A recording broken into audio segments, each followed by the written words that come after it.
queridos amigos, queridas amigas, nossa saudação, nossos cumprimentos, rogando a Deus nos abençoe, nos envolva com as vibrações dos seus prepostos, os espíritos bons, especialmente as entidades que mourejam nesta casa, que laboram nessa instituição e que acompanham as mãos operosas dos trabalhadores e dos dedicados ao bem, que aqui dão suor, lágrimas e oferecem as melhores cotas das suas existências. Gostaria de cumprimentar nossas companheiras que compõem a mesa, a nossa Sueli, em nome de quem também eu cumprimento toda a direção da casa e também os trabalhadores desta instituição que é tão querida, tão cara aos meus sentimentos, ao meu coração. Gostaria de cumprimentar também aqueles que foram anunciados, que pertencem a outras veneráveis instituições e que aqui, representando-as como sendo uma espécie de síntese ou de arquétipo miniaturizado do nosso movimento espírita, particularmente da cidade do Salvador.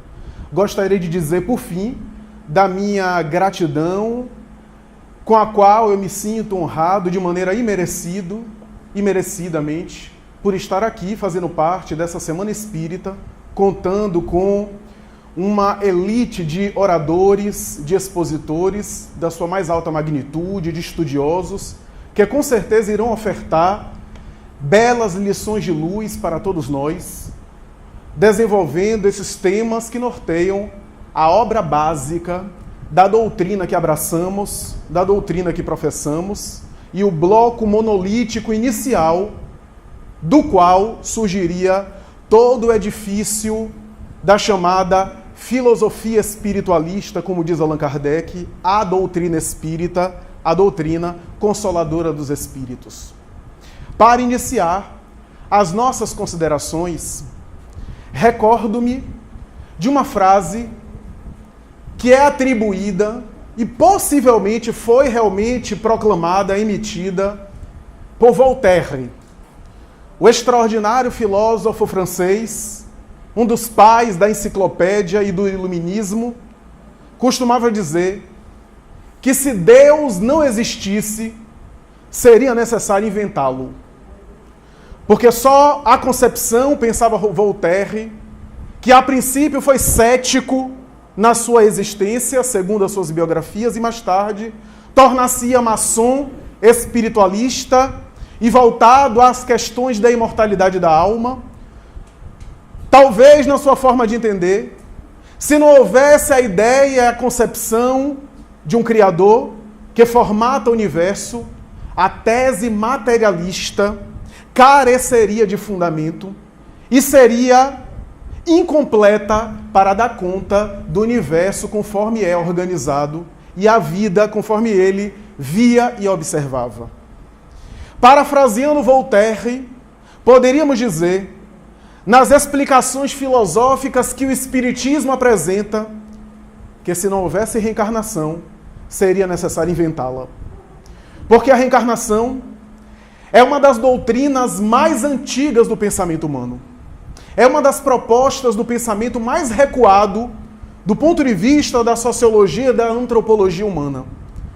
A reencarnação parece ser um dos conceitos mais antigos da humanidade, até sugerindo em alguns momentos que antecede a chamada civilização construída ou o ensino acadêmico formal, porque antes mesmo das grandes civilizações que tiveram seu apogeu na antiguidade, na Grécia e em Roma, parece que a reencarnação já apresentava os seus vestígios de conceitos, de ideias em épocas muito recuadas, muito primárias, que antecedem essas épocas aqui mencionadas. Travestida de superstição, em alguns momentos envolvidas por ideias humanas, políticas e sociais, atribuídas a ela ou envolvendo-a em colocações, algumas das quais que é fruto das paixões humanas, são frutos das paixões humanas, em alguns momentos servindo de argumentação para o status quo social de determinadas sociedades, até hoje no Oriente, como é o caso do sistema de castas da Índia, que tem uma argumentação, uma defesa pseudo-filosófica em cima da tese reencarnacionista para justificar, do ponto de vista absoluto determinista, as castas sociais e as situações de injustiça e desigualdade com base numa ideia reencarnacionista do orientalismo tradicional do passado ancestral. A reencarnação, não obstante tudo isso, parece ser uma ideia das mais antigas, colocada sob nomes diferentes. Aparece na tradição hebraica com o verbo grego gilgu, volver a nascer, voltar a nascer. Aparece também ainda no idioma helênico clássico com palingenesia, gênese, nascimento, pali, vários, sucessivos nascimento. Ou em algumas nomenclaturas da literatura religiosa ancestral, como metensomatose, diferenciando de metempsicose. A doutrina reencarnacionista parece pulular e aparecer sob roupagens diferentes em várias tradições do passado. A verdade é que a reencarnação parece ser uma das ideias, por incrível que pareça, nós falarmos isso no Ocidente, mais universais do ponto de vista religioso ancestral. Porque na origem de todo ou quase todo o pensamento religioso, do confucionismo ao taoísmo, do hinduísmo, que é considerada a doutrina religiosa mais antiga da humanidade, ao budismo, nas suas várias ramificações, do budismo tibetano ao zen budismo atual, encontramos a doutrina da reencarnação sendo defendida por avatares, por rishis, por homens santos, por homens iluminados, por místicos e esotéricos, que defenderam ao longo dos tempos, celebridades ou não, pareciam proclamar a reencarnação, especialmente no bojo da fundação de quase todas as ideias religiosas na Terra. Os livros sagrados de toda a religião, do Zendavestá ao Bardo Todol, do livro tibetano dos mortos, à Bíblia, que é uma coletânea de livros da tradição judaica, apresentam ideias reencarnacionistas, ora de maneira explícita e ostensiva, ora de uma forma sutil, velada, subreptícia, subliminar. A reencarnação tem uma força tão grande que, ainda que no senso comum, no senso popular, aqueles que são céticos e que são ateus, quando passam por algum tipo de revés, de decepção, de contrariedade, costuma indagar, interrogar: o que é que eu fiz na outra encarnação para merecer isso?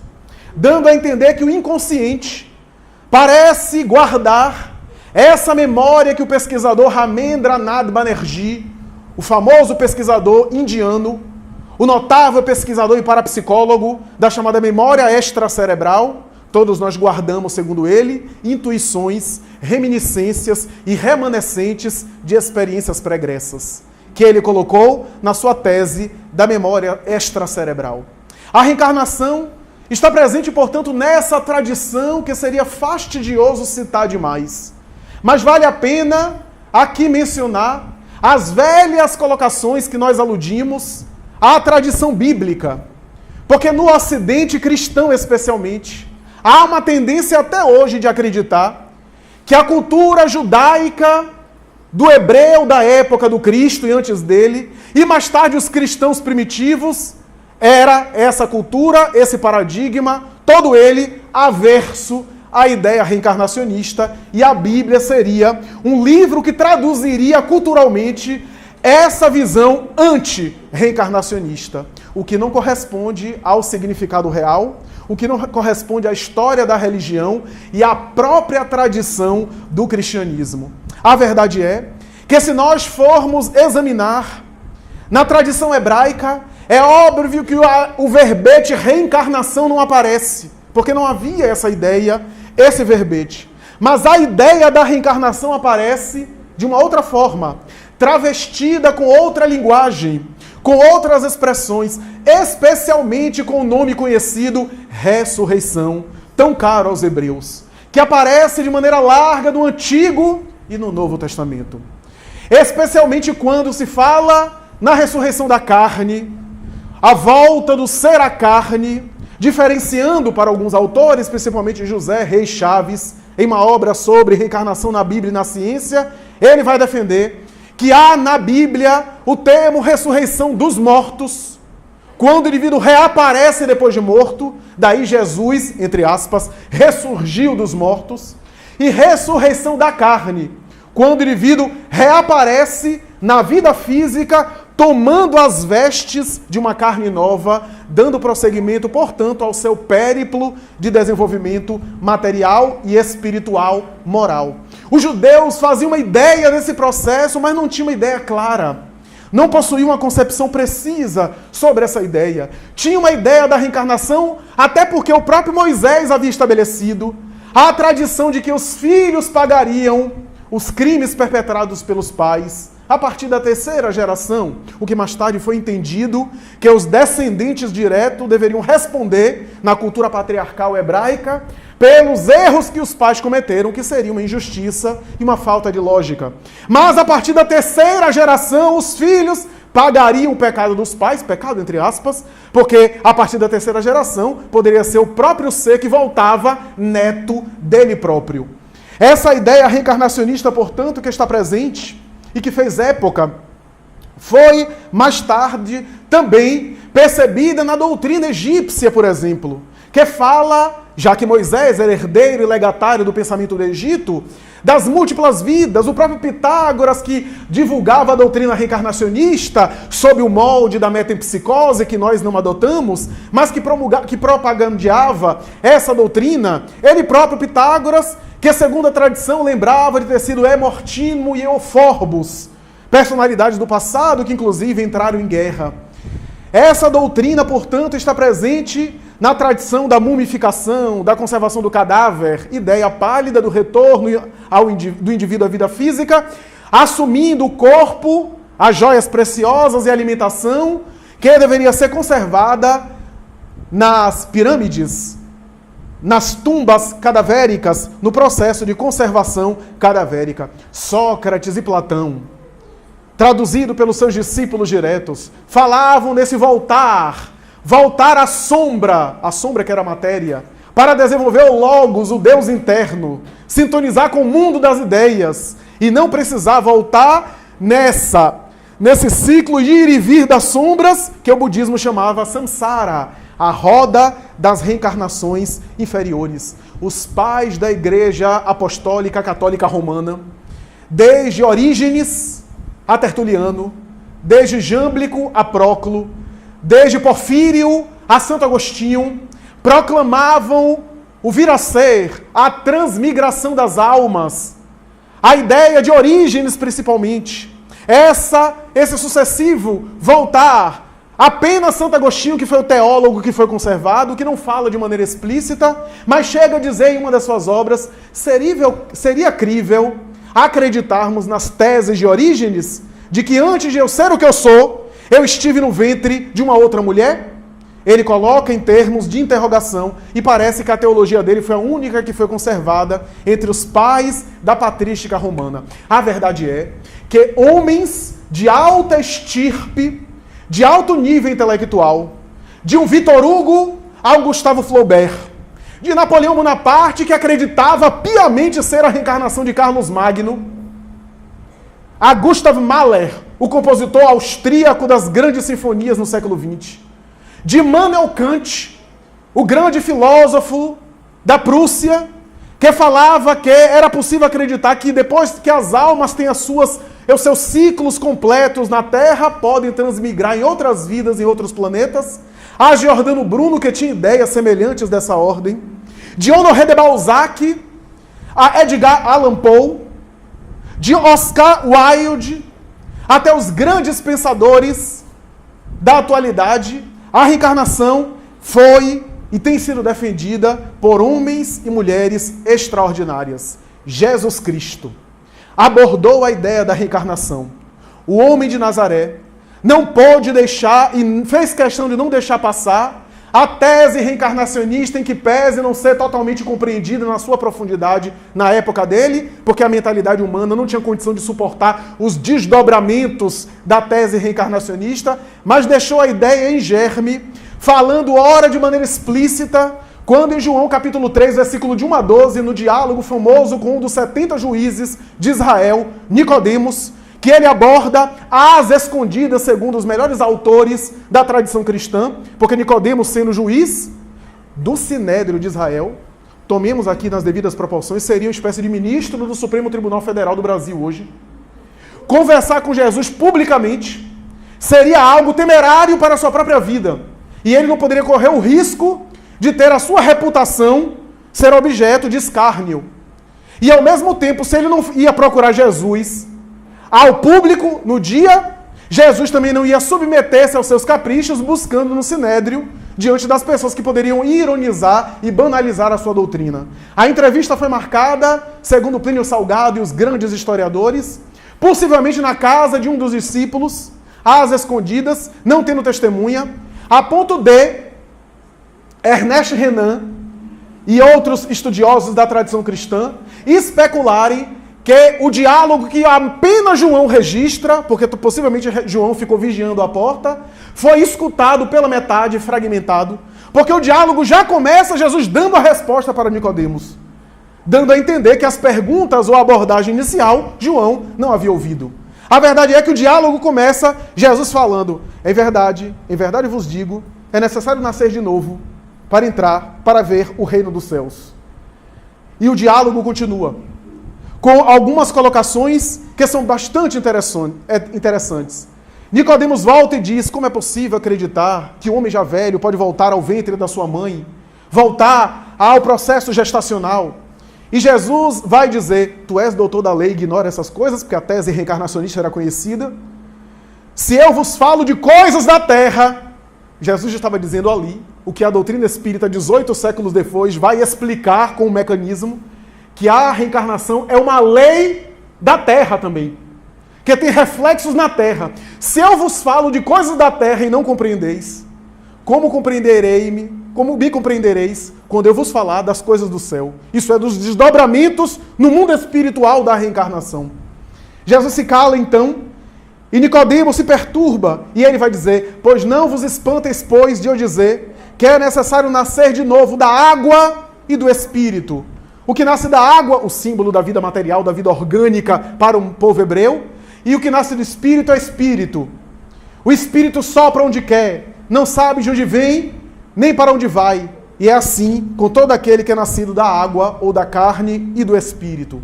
Mais tarde, no entanto, em um diálogo íntimo, ele vai dizer aos apóstolos, que dizem os homens a respeito do Filho do Homem? Ele queria saber o que é que os apóstolos pensavam a seu respeito e o que as pessoas estavam comentando. E um dos discípulos diz, dizem que tu és Jeremias, que tu és Isaías, que tu és Elias, que tu és um dos profetas que voltou. Ora, se Isaías, Jeremias, esses profetas já haviam morrido há muito tempo, só poderia ser um desses de volta à carne, de volta ao corpo. Se Jesus era concebido como um desses profetas, mortos há mais de 500 anos na sua maioria, há mais de meio milênio, é natural pensar que eles acreditavam na reencarnação, que eles concebiam a ideia da reencarnação. Mais tarde, no entanto, Jesus descendo do Monte Tabor, depois da grande experiência de materialização, de ectoplasmia, a transfiguração famosa da tradição cristã, ele desce do Tabor, Elias e Moisés, as duas personagens, haviam aparecido ali em vestes resplandecentes diante do Senhor, e ele desce, e aí a tradição deve ter inquietado a cabeça de Pedro, que volta-se para o Senhor e diz, porque Malaquias, o profeta do Antigo Testamento, dizia que antes do Messias vir, Elias, o profeta, viria para prepará-lo. E Elias acabava de aparecer ali, espiritualmente falando. Então, Pedro lembra-se da tradição hebraica e pergunta ao Senhor, Senhor, por que dizem os antigos que antes do Messias vir, é necessário que venha o Elias para preparar? Jesus, então, conforme está no Evangelho de Marcos, vai dizer ipsilíteris. Em verdade eu vos digo que o Elias que deveria vir já veio. Ponto. E eles compreenderam que Jesus se referia a João o Batista. O que significa dizer que João o Batista, que havia morrido recentemente, era Elias de volta e que agora aparecia na aparência da antiga reencarnação do profeta Elias, o grande profeta que era defensor do Deus único e que acabou degolando os adoradores do Deus Baal, cortando a cabeça, a tradição diz 500 cabeças, não se sabe se esse número é exato, graças à concepção pagã, à personalidade de Elias estoica. Eu me lembro que Chico Xavier, certa vez, ficou tão intrigado com esse tema, tão intrigado que chegou a dizer ao Espírito Emmanuel, em uma conversa que ele declarou mais tarde a Marlene Nobre, nas seguintes palavras: então quer dizer que Elias, João Batista quando Elias, degolou cabeças, apregoando o Deus único e contra as crenças pagãs, de maneira até agressiva, violenta para os nossos padrões, não necessariamente para os padrões da época, degolando as cabeças, e ao voltar mais tarde, mais de 500 anos depois, como João Batista, tem a cabeça degolada. Então quer dizer que a lei de causa e efeito é dessa forma? Degolou cabeça, vai ter a cabeça degolada também? E ficou nessa angústia. E Emmanuel apareceu e disse, não é bem assim. Quem mandou João Batista se meter na vida íntima de Herodes e de Herodíades? E Chico disse, não entendi. Ele diz, olha, de Elias para João Batista foram muitos séculos. Ele reencarnou outras vezes. Teve outras oportunidades de recuperar o mal que foi feito. Já havia resgatado.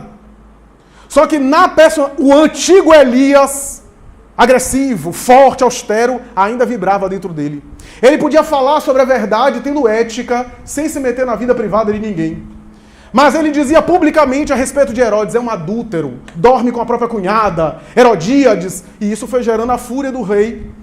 E não era um karma do passado, diz Emmanuel. Foi um efeito da sua vida. Eu fiquei pensando, meu Deus, quantas coisas a gente faz, que a gente sofre, porque a gente provocou. Nessa vida mesmo, que não tem nada a ver com o karma do passado. Porque a gente desencadeou na existência atual. Então aquele foi um ensinamento que me chamou a atenção. Mais tarde, Jesus está diante do cego de nascença do Evangelho. Ele usa um artifício material, cospe no chão, mistura areia com saliva, transforma em lama, passa na vista do indivíduo, cura-o. E os discípulos perguntam, quem foi que pecou? Ele ou seus pais? A questão dos pais, das outras gerações, né? Jesus então responde de maneira enigmática, nem ele pecou, nem seus pais. Ele está aí para que se faça a vontade do meu Pai que está nos céus. Equivale dizer que nem todo sofrimento ou limitação é o resultado de um erro do passado, é o resultado de uma dor do passado. Allan Kardec falaria isso.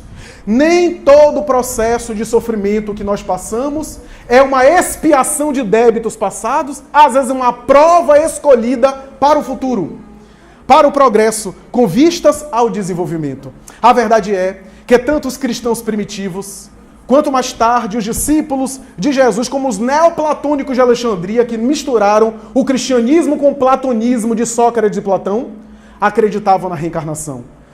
Advogavam a tese da reencarnação. Foi no ano de 553, no segundo concílio ecumênico de Constantinopla, que a reencarnação foi uma tese colocada no concílio graças à violência do imperador Justiniano, que estava no poder, e a astúcia da sua esposa, que era anti-reencarnacionista, Teodora, e que era mal vista em Constantinopla, graças à difamação da sua vida antes de ser imperatriz. E as pessoas diziam que ela ia reencarnar para pagar, e graças a isso, porque ela não queria reencarnar, ela resolveu influenciar seu marido, que no Concílio Ecumênico de Constantinopla, em que pese o Papa ser contra essa ideia de discutir a tese reencarnacionista. Ele, de maneira muito democrática, disse, quem votar contra, eu passo o fio de espada. Foi uma coisa bem democrática. Então todos votaram a favor da tese segundo a qual a reencarnação era uma heresia. Era uma tese herética e que não fazia parte do Evangelho de Jesus e não deveria ter bases nem filosóficas, nem cristãs. A partir daí, a reencarnação, tecnicamente, foi expulsa do Ocidente. Mas no Oriente, tanto no Ocidente ainda assim, a reencarnação nunca deixou de ser vigorada por homens e por mulheres notáveis. Mais tarde, nas pesquisas psiquiátricas, psicológicas e psicanalíticas, a reencarnação parece perturbar a mente e o comportamento de grandes pensadores, alguns dos quais materialistas, quando na hipnose, no magnetismo, na indução hipnológica e mais tarde nos transes sonambúlicos provocados por indução hipnológica que levaria o indivíduo ao abismo do inconsciente, a princípio na psicanálise tradicional com Otto Rank, que levava o indivíduo até a vida fetal, até que Alberto Rochas, o grande diretor do Instituto Politécnico de Paris, no final do século XIX, começou a fazer testes pedindo ao indivíduo, na vida intrauterina, quando recuava em regressões, que recuasse mais para ver o que é que acontecia. E ele lança Levi Successive, a primeira obra científica sobre experiências de regressão de memória a outras encarnações. Alberto Rochas torna-se um pioneiro na área científica de investigação de regressão de memória, que abriria espaço mais tarde para Maurice Jefferson, no século XX, e os grandes autores das chamadas experiências de terapia de vidas passadas, de vivências passadas, regressão de memória, indução de memória, que, de alguma forma, confirma a tese reencarnacionista na área acadêmica. Edith Fiore, por exemplo, materialista, que esteve aqui, inclusive, no Brasil, que é materialista, de formação protestante. Eu a vi declarando mais ou menos assim: eu sou de religião protestante, mas eu consigo recuar a várias vidas com meus pacientes. Não me pergunte como. O que me importa é que é terapêutico. Agora, se existe ou não existe reencarnação, eu não estou nem aí, porque minha religião não preconiza isso. Homens e mulheres como Dina Cherminara, que chegava a dizer que até a estatura, as expressões faciais, o binômio saúde e doença, beleza ou feiura, condição social, enfermidade, condição sexual, tem matrizes reencarnacionistas que ela pôde perceber. Helen Wambach, a notável terapeuta e PhD em psicologia, que lançou a obra Você Já Esteve Aqui Antes, em inglês, que faz verdadeiras estatísticas e chega a uma conclusão extraordinária. Nas suas experiências, ela se dedicava a focar principalmente no intervalo chamado entre vidas, no intervalo entre uma encarnação e outra. E ali ela entrevistava o paciente, antes de reencarnar de outra encarnação, ela entrevistava o paciente. E o que ela descobriu é que mais de 90% dos pacientes em transe revelavam muito mais angústia diante da possibilidade de nascer do que de morrer.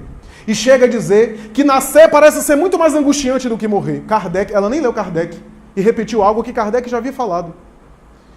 Nascer é entrar numa prisão. Morrer é sair dela, diz Allan Kardec em O Livro dos Espíritos. Esses notáveis pesquisadores, como é o caso de Ian Stevenson, que chegou a pesquisar quase 3.000 casos de crianças que tinham reminiscências de outras vidas, de outras encarnações, que tinham memórias anteriores, casos espalhados ao longo do mundo, que ele fez monografias. Ou aqui no Brasil, o professor Hernani Guimarães Andrade, o grande diretor do Instituto de Pesquisas Psicobiofísicas de São Paulo, que entre os casos se destaca o caso Ronaldo Jacira, já contei isso aqui nessa casa, de uma menina que tinha vários problemas psíquicos, uma cicatriz no queixo e outra na parte superior da cabeça, e depois de tentar uma indução de regressão, ela voltou ao passado e começou a dizer: eu me chamo Ronaldo fulano de tal, deu o sobrenome do homem, vivi na cidade de tal, Santo Amaro, de São Paulo, meus pais são Beltrano, meu pai é Beltrano, minha mãe é fulana, na rua X, no endereço tal, deu características que Hernani Guimarães Andrade foi conferir. Conheceu a família daquele cuja personagem já havia morrido e que a menina, ainda nem adolescente era, em transe dizia. E depois de investigar, ele percebeu que o homem havia se suicidado dando um tiro no queixo. A bala saiu pelo crânio. E a menina nasceu com essas marcas de nascença, que ainda é um enigma para boa parte dos especialistas, e que Ian Stevenson, antes de morrer, deixou uma obra chamada Reincarnation and Biology, falando especialmente sobre marcas de nascença e a tese da reencarnação. Grof, o psiquiatra da Tchecoslováquia, que examinou quadros específicos de esquizofrenia, utilizando LSD alucinógeno que liberava material do inconsciente. E mais tarde, quando o LSD número 20 e número 25 foi proibido, ele optou por técnicas que simulavam o transe ou a alteração de consciência do LSD, especialmente a respiração taoísta ou a hiperventilação holotrópica, como ele costumava defender, para hiperoxigenar o cérebro e produzir um estado de transe profundo, ele percebeu que por detrás de psicoses graves, de esquizofrenia, sempre havia matrizes de reencarnação, a ponto de detectar aquelas personagens que os pacientes esquizofrênicos diziam ter sido no transe profundo, que eram personalidades desconhecidas, que eram pessoas que ninguém ficava sabendo, pessoas anônimas, que ele foi pesquisar, mas o que era em comum é que todas elas cometeram crimes, cometeram atitudes que ninguém ficou sabendo, crimes hediondos que a justiça não alcançou, mas a consciência não conseguiu escapar. E o Tribunal da Justiça Interior plasmou mais tarde, graças à consciência de culpa, o processo de alienação mental. Segundo ele, não é espírita, proclamava essa relação entre reencarnação e doenças mentais, enfermidades e transtornos psiquiátricos. A doutrina espírita, no entanto, antes mesmo desses pesquisadores, com uma lógica insofismável, com uma clareza meridiana, com uma objetividade incontestável, graças ao codificador Allan Kardec, consegue dizer que, embora no senso comum, na sabedoria popular, há um monte de verdades, envolto de muitas superstições e muitas distorções, há um texto de Kardec que ele chega a dizer, por isso que da alquimia, tese supersticiosa, surgiu a química, por isso que as antigas afirmações astrológicas redundou mais tarde na astronomia enquanto ciência.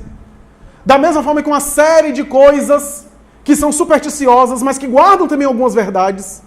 Da mesma forma que no esoterismo, no misticismo, na bruxaria, na feitiçaria, surgiram elementos espirituais que o espiritismo investiga e retira as suas verdades, porque a reencarnação é uma dessas teses, que embora seja uma lei da natureza, foi muito envolvida em misticismos, foi muito envolvida em superstições exageradas, em exageros de toda parte. Se o Ocidente não cristão rechaçou a reencarnação, o Oriente não cristão reencarnacionista distorceu a reencarnação. Kardec chegou a ficar intrigado, porque em alguns momentos a tese reencarnacionista era uma das teses mais difíceis de ser equacionada, porque os próprios espíritos, alguns dos quais viveram em solo francês, carregando ainda as reminiscências e alguns preconceitos da terra, principalmente da França católica, desencarnavam e diziam a Allan Kardec que não existia reencarnação. Essa era uma das teses que ele teve que examinar com muita imparcialidade, com muita neutralidade e com muito bom senso. Porque, do contrário, ele cairia na tese não reencarnacionista. Então, quando eu vejo pessoas dizendo assim, o espiritismo é uma doutrina que tem um discurso ocidental e por isso coloca Jesus como sendo o centro, né, do seu pensamento, o espiritismo tem todo um ranço da França católica. E a reencarnação? Que não era uma tese ocidental, que não fazia parte da França católica, que na verdade foi dada pelos espíritos. Então, é uma crítica que não me parece que tem o fundamento verdadeiro, necessário. O espiritismo sintetiza essa proposta. Sintetiza a sabedoria do Oriente reencarnacionista com a doutrina do Evangelho de Jesus, que proclama as grandes verdades morais. Verdades que estão presentes também na tradição oriental, mas que no Evangelho estão na sua mais alta expressão. Por isso, na lei divina ou natural, os espíritos dizem a Allan Kardec que Jesus e o seu Evangelho apresentam em palavras humanas aquilo que é o reflexo mais perfeito da lei divina. Foi por essa razão que mais tarde ele elaborou o Evangelho segundo o Espiritismo, para que examinasse a moral cristã à luz dos espíritos, na visão e na contribuição que os espíritos ofereciam, como sendo o reflexo mais perfeito da lei divina. Porque a lei divina não tem uma linguagem humana. A linguagem humana da lei divina é o Evangelho de Jesus, na sua expressão mais alta. E outros missionários que também tentam traduzir para nós em linguagem humana a lei divina. Porque a lei divina é uma abstração consciencial. É uma expressão que está dentro de mim, está fora também. Eu falei isso numa palestra recente. A lei divina está todo o tempo vibrando em você. Na esfera material, na esfera moral, na esfera psíquica, na esfera intelectual, em qualquer esfera. A lei divina está vibrando. Quer ver uma coisa? Como eu falei, saia daqui hoje de noite e come 3 pratos de feijoada para ver se a lei divina não age em você. Eu já tentei, não deu muito certo não. É a lei divina atuando em você. Quer ver na esfera psicológica? Só fique lendo besteira. Leia besteira, agressividade, filmes pornográficos, conteúdo agressivo durante 6 meses, depois volte aqui em depressão. Ou fique vendo a vida dos outros no Instagram e no Facebook, que você vai deprimir. Aliás, é uma pesquisa psicológica falando sobre isso, né? Que quem fica vendo a vida dos outros na timeline das redes sociais tem 3 vezes chance mais de desenvolver transtorno de ansiedade e de humor. Então, nós vimos na esfera psicológica, na esfera gastronômica, na esfera material, a lei divina está vibrando. Na esfera moral também, na esfera espiritual. O Evangelho de Jesus é essa tradução. Mas a verdade é que quando Allan Kardec pergunta, na questão 166, como pode a alma que não alcançou a perfeição na vida terrena acabar de depurar-se? Os espíritos respondem, sofrendo a prova de uma nova existência. E Kardec pergunta, essa nova existência se dá como espírito ou envergando outro corpo, experimentando uma outra experiência corporal? Porque todos nós vivemos experiências sucessivas na carne, e aqueles que pretendem ensinar-vos o contrário querem manter-vos na suprema ignorância. A doutrina da reencarnação é patrimônio e lei da vida. O Espiritismo demonstra. Mas o mérito do Espiritismo, isso sim, é o mérito do Espiritismo, foi conseguir explicar de maneira lógica o mecanismo da reencarnação. Conseguir elucidar para nós o sentido da reencarnação, os mecanismos por detrás da reencarnação, o propósito da reencarnação, os efeitos da reencarnação, os desdobramentos da doutrina reencarnacionista, dando um sentido ético, dando um sentido moral, dando um sentido existencial. Por isso que quando eu vejo as pessoas dizendo assim, os espíritas são muito acomodados, ficam deixando sempre a outra encarnação. Não entendeu, coitado. Não entendeu a ideia. Nem o espiritismo, nem a ideia dos espíritas. Porque a lei da reencarnação diz que aquilo que a vida está lhe convidando a fazer agora e você não faz, pode fazer. Quer fazer depois? Pode fazer, mas vai fazer com juros. Vocês estão vendo o que está acontecendo agora no Brasil e no mundo? Não oremos apenas pelas pessoas que estão sendo injustiçadas pela injustiça do poder público. Porque essas não é que merecem mais oração. Quem merece mais oração nossa é quem, em nome de um carro importado, retira o dinheiro da saúde, resultando em mortes hediondas na área da saúde, para colocar em paraísos fiscais. Esse é que precisa mais de oração. É esse que precisa mais de nossa ajuda. Porque essa retirada, ele vai ter que devolver em algum momento. Eu quero ver daqui a 100, 200... Eu não vou estar encarnado, talvez na próxima. Vocês vão ver um monte de dinheiro chegando aqui no Brasil. Meu Deus, fulano não tem nem vida própria, só vive trabalhando e vive em causas sociais e injetando dinheiro para em prol das desigualdades. Não tem vida própria, não tem nem vida. Ele já teve. Já teve na outra. Já gozou demais. Agora veio que não consegue nem respirar direito. A doutrina da reencarnação, que explica as ideias inatas. Como é que eu consigo explicar um Mozart, com 5, 6 anos de idade, compondo peças dificílimas, concerto para orquestra e instrumento solo, que encantou a Rainha Teresa da Áustria, que Maria Antonieta ficou tão embevecida, que ficou tão encantada pelo menino de 7 anos, que ele disse assim, pediu ela em casamento. E ela disse, eu aceito, vem aqui daqui uns 10 anos que eu me caso com você. Como é que a gente explica isso? Como é que explica um Pascal, com 12 anos, começa a falar inglês, grego, latim, e domina a geometria euclidiana nas suas todas proposições? Talvez é o próprio Euclides, ou algum desses matemáticos que voltam. Um Goethe, que com 7 anos, além do idioma alemão, sabe o inglês e o francês, sem ter aprendido nem com mestres, nem com professores? Como é que a gente consegue entender essas inclinações? É porque a reencarnação bloqueia as lembranças. O espírito não esquece. É o cérebro que bloqueia, diz Emmanuel, os neurônios cerebrais servem como quebra-luzes. O cérebro bloqueia as lembranças. Essas lembranças não vêm à tona conscientemente, mas vêm em forma de inclinações, forma de tendências. As reminiscências vêm em forma de propensão, de habilidades, de tendências mais fortes para um lado ou para o outro. E até de dificuldades também, são vestígios da outra encarnação e de outras existências, o somatório da experiência. A reencarnação dá um sentido lógico, porque vem dizer que você é o construtor do seu próprio progresso. Você que constrói o seu destino. Vai explicar essas diferenças acentuadas, essas tendências diversas. Vai conseguir explicar para nós essa ideia de até aparentemente injustiças. Eu já falei aqui que nunca me esqueci de uma imagem de uma criança olhando de maneira triste, e a legenda dizia assim: essa criança tem um melanoma nos olhos, um câncer oftalmológico. Possivelmente está vendo pela última vez, porque terá que ter os seus olhos extraídos para que não ocorra uma metástase. Eu fiquei pensando, não havendo reencarnação, Deus é monstruoso. Porque o que é que uma criança de 5 anos fez para merecer aquilo? Mas talvez a reencarnação consiga explicar. Não consolar.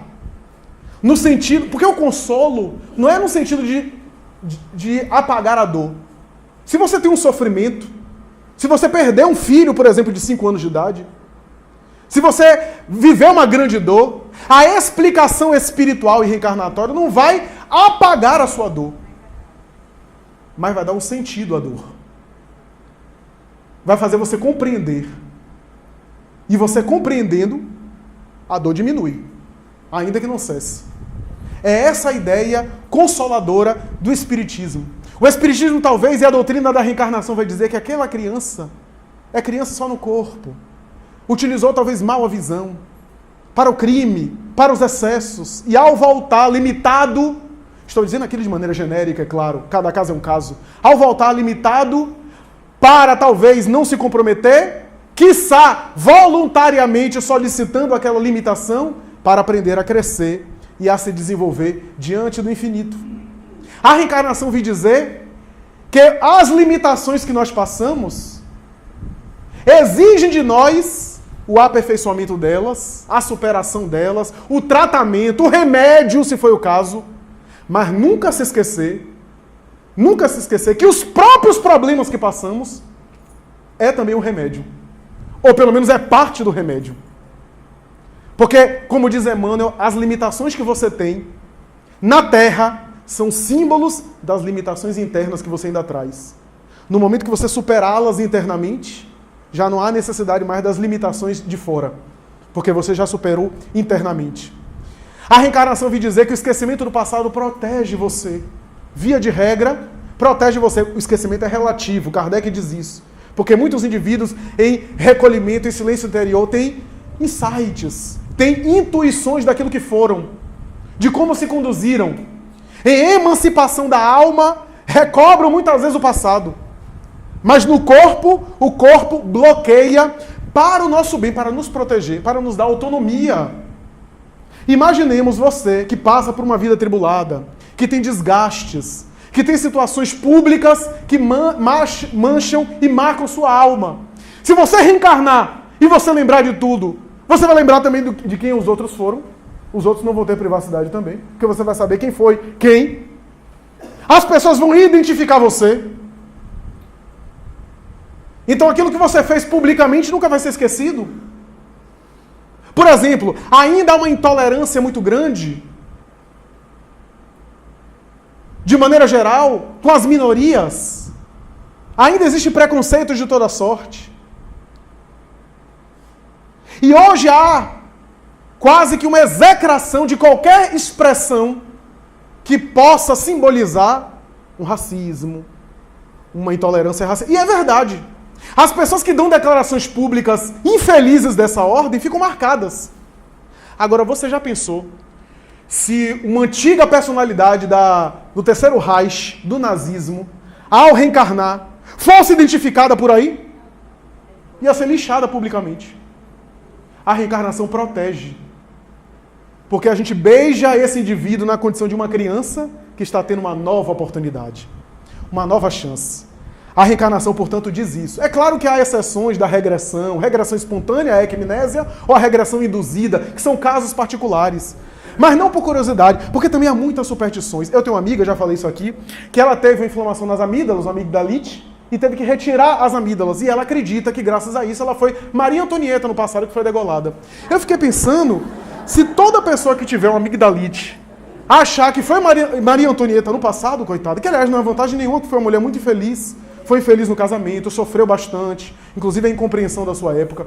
Mas é essa superstição, essas superstições que a gente tem do mundo espiritual, da reencarnação. Recentemente eu vi Divaldo falando que estava no avião, entre uma palestra e outra no exterior, e alguém reconheceu ele, um brasileiro, porque brasileiro é um negócio que tem em qualquer lugar, né? O brasileiro reconheceu ele no exterior, no avião, e aí disse, Divaldo, eu preciso... Peraí, deixa eu sentar perto do seu avião. Eu preciso... E Divaldo disse, eu estava morrendo de sono. Eu preciso fazer uma consulta com você. Eu disse, meu filho, me espere um pouquinho, eu estou com tanto sono, deixa eu cochilar um pouquinho, meia hora, e depois você conversa comigo. Não, eu tenho que fazer uma consulta agora. Mas por que agora? Porque aqui, em cima, nos céus, está mais perto dos guias. Então, olha as superstições que nós temos. Quando o espírito Lázaro, por Allan Kardec, vai dizer, a lei de amor, que há duas palavras no alfabeto divino, amor e reencarnação. Ele quer dizer que o amor, que resume a doutrina do Cristo, ele diz isso, que Cristo disse que é a lei e os profetas, que vale dizer que o amor é o meio pelo qual a gente aperfeiçoa e ao mesmo tempo é o fim para o qual a gente vai. Porque o amor tem gradações, o amor cristão, legítimo, descondicionado de paixões, é a meta, mas o amor em nossa humanidade, em nossas imperfeições ainda, o treinamento do amor agora também é o meio, mas a reencarnação vai dar um nível, é o termômetro para saber onde é que a gente está. A reencarnação é a segunda palavra do alfabeto divino, dizia Lázaro. O que fez Leon Denis, em uma das suas obras, escrever uma poesia druida que diz assim, eu vivi em 6 séculos, agitei-me em 100 mundos, posso saber de onde venho e posso prever para onde vou, através das vidas sucessivas, buscando a felicidade. A reencarnação, portanto, é a resposta do amor de Deus, é uma lei. E sendo uma lei, nós costumamos dizer, em vez de você ficar querendo saber só o que foi na vida passada, examine a vida presente.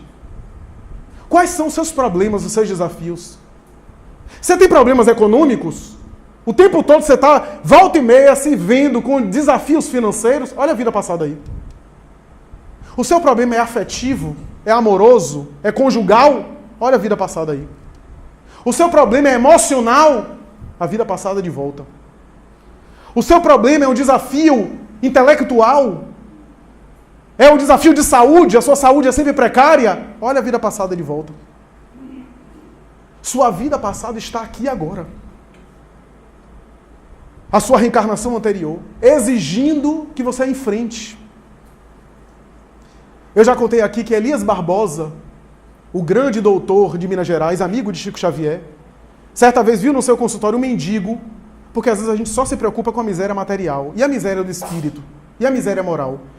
E ele, sensibilizado com aquele indivíduo, resolveu dar banho, trocar de roupa, dar comida, dar dinheiro, fez tudo, orientou o indivíduo para ele buscar alimentação, e no dia seguinte ele passando pelo consultório, entrando pelo consultório, olha o mendigo de novo ali na rua deitado. Ele, meu Deus, o que é isso? E aí resolveu ajudar de novo, pegou, etc. Resolveu conseguir uma casa que albergasse, uma residência de amigos seus, que albergasse esse indivíduo, conseguiu um emprego, e Chico Xavier chamou e disse, doutor Elias, meu filho, eu quero lhe dizer uma coisa, ajude quanto puder esse nosso amigo, mas não crie muitas expectativas com ele, porque ele traz uma consciência de culpa tão grande do passado, pelo mau uso que ele fez dos recursos que ele tinha, que no fundo ele acha que merece ser mendigo. E no dia, para encaminhar o indivíduo para o emprego, para ele ficar bem na vida, o indivíduo não compareceu, desapareceu e nunca mais apareceu. Então, a gente às vezes fica só na miséria material e a miséria do espírito. a miséria moral que todos nós trazemos. Só para concluir, Jesus, no diálogo seu com Nicodemos, e a mim me surpreendeu isso muito quando li Hermínio de Miranda chamando a atenção. Eu já li esse texto várias vezes e nunca tinha reparado nisso. No diálogo que Jesus tem com Nicodemos, quando Jesus começa a falar com Nicodemos, ele diz mais ou menos assim: é necessário nascer de novo para ver o reino dos céus. E mais adiante ele volta e diz: é necessário nascer da carne e do espírito para entrar no reino dos céus. E Hermínio de Miranda vai dizer: para visualizar o reino dos céus, para ver, nascer de novo, reencarnar. Agora, para entrar no reino dos céus, é necessário nascer da carne, mas é necessário nascer do espírito. A reencarnação pelo corpo, mas a renovação interior para melhor. Estava embutido no diálogo com Nicodemos a reforma moral, que é o propósito da reencarnação. Ser hoje melhor do que ontem. Amanhã, melhor do que hoje, aprimorando-se sempre e sucessivamente. A reencarnação é essa grande oportunidade de ser cada vez melhor, de aproveitar o ensejo para crescer, para se renovar sempre, para não voltar às experiências que já estão superadas, para não regredir às experiências diante das quais a gente já pode fazer diferente. A reencarnação é uma grande escola, como diz Emmanuel, uma vida é 1 minuto no relógio da eternidade. Aproveitemo-la para galgar em nós os grandes patrimônios do espírito. Para dizer, como disse Célia em 50 anos depois, ao seu avô, Neio Lúcius: avô querido, eu tenho uma sensação dentro de mim que eu sou um espírito velho, errante, que já errei muitas vezes, que já caí em muitas experiências e tenho uma necessidade de hoje fazer as coisas certas. E ele olhava para ela, já em idade avançada, e via aquela quase adolescente, com uma maturidade, não conseguia compreender. Capítulo O Anjo e o Filósofo, de 50 anos depois. Ou quando nós vemos a saga de Paulo, em Paulo Estevão, para encerrar os nossos comentários. E nós vemos o seu amadurecimento naquela encarnação como sendo símbolo do amadurecimento que o espírito deve galgar ao longo do seu processo evolutivo. A reencarnação, portanto, é uma lei, meus amigos. Uma lei que vibra em nós e por nós. Se não acreditas na tese reencarnacionista, se ainda não tens a convicção absoluta a seu respeito, tem certeza de uma coisa: todo dia é um dia novo. Todo dia o sol se nasce. Todo dia há uma nova oportunidade de fazer diferente. Todo dia a semente se replica em árvore. E a natureza se renova constantemente. Se não acreditas que o ser espiritual volta em outro corpo, não faz mal. Acredita que durante a tua vida há uma incessante convite a uma renovação. Há uma renovação incessante. E isso é mais importante, porque é o convite de Jesus para todos nós. Parabenizo o Centro Espírita Paulo Estevão, na pessoa da sua direção e dos seus trabalhadores, por esse momento especial, com o qual eu me sinto muito grato, muito honrado. Falamos aqui um recorte de uma tese que é muito mais rica e que merece muito mais desdobramento. Falamos aquilo, talvez, que nos interessa e que serve para mim e para a minha reflexão. Ficaria feliz se servisse para alguém aqui, já que serve também para mim. E me despeço repetindo a grande poesia de José Silvério Horta, quando, por meio de Chico Xavier, exclama: Senhor, louvado seja, Senhor, na glória do lar celeste, pelo bem que nos trouxeste do Evangelho Redentor, na tarefa renovada que o teu olhar nos consente. De espírito reverente clamamos pelo teu amor. Pobres cegos que fugimos da luz que nos enleva, nossa oração rompe a treva. Escuta-nos, mestre, e vem. Vem retificar nosso passo na estrada corrigida. Sustenta a nossa vida na luta do eterno bem. Dá-nos, Jesus, tua bênção, bênção que conforta e levanta, para que a tua doutrina santa vibra pura e viva em nós. Faz de Jesus de nós todos, na caminhada incessante, a todo momento e a cada instante, possamos ouvir-te a voz. Ampara-nos a esperança, socorre nossa pobreza, Liberta a nossa alma presa do erro e da imperfeição. Mestre excelso da verdade, em todo momento e a cada parte, ajuda-nos a guardar-te no templo do coração. Muito obrigado.